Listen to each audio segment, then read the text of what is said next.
మహా ఇచ్చిన హింట్తో కన్నా కోసం ఓ ప్లేస్కి వెళ్తారు చక్రి మాధవ. అక్కడ కన్నా ఒంటరిగా కూర్చుని ఏడుస్తూ ఉంటాడు. ఇక చక్రి కన్నా దగ్గరికి వెళ్ళి ఇలా అంటూ ఉంటాడు, మహాలక్ష్మి విడాకుల కోసం నన్ను తీసుకుని వెళ్ళిందిరా. ఎందుకండి మాతో పాటే ఉండొచ్చు కదా మీరు కూడా అని నేనంటే మీరెవరో నేనెవరో అని అందిరా. అలా నేను మేము ఎప్పుడన్నా కానీ అన్నామా? నువ్వెందుకురా ఇక్కడికి వచ్చావు? నీకు ఒంటరిగా ఉండాలంటేనే భయం కదరా. మరి రాత్రి చీకట్లో ఒంటరిగా ఎలా కూర్చుని ఉన్నావు అని ప్రశ్నల మీద ప్రశ్నలు వేస్తూ ఉంటాడు చక్రి. ఆ మాటలకి కన్నా ఏం మాట్లాడకుండా సైలెంట్గా ఉండిపోతాడు. నేను కేశవ కొట్లాడుకుంటూ ఉంటే నువ్వు పక్కకు వెళ్ళి ఏడ్చేవాడివి ఎందుకురా? మేము వచ్చి సారీ చెప్పి గొడవ ఆపేస్తామనే కదా.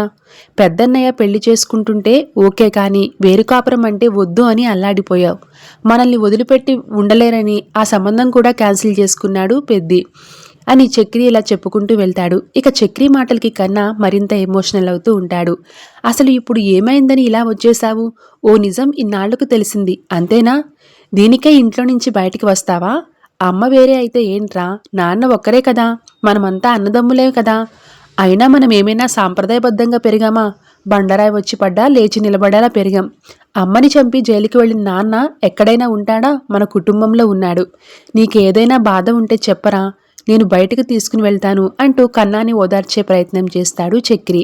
పెద్దన్నయ్య ఎంతలా ఏడ్చాడో నీకు తెలియదు, కొంచెమైతే హార్ట్అటాక్ కూడా వచ్చేది అని చక్రి చెప్పడంతో కన్నా ఒక్కసారిగా షాక్ అవుతాడు.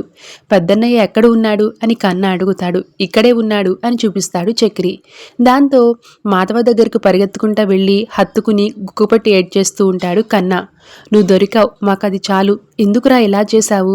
నువ్వు లేకుండా నేను ఎలా ఉంటాన్రా అని కన్నాను పట్టుకుని మాధవ ఏడ్చేస్తూ ఉంటాడు. ఇక మరోవైపు నారాయణ ఇంటికి వస్తాడు. కన్నా ఎక్కడా అని మహా అడిగితే దొరకలేదు అని నారాయణ అంటాడు. అసలు ఇదంతా మీ వల్లే అని మహా నారాయణపై ఫైర్ అవుతుంది.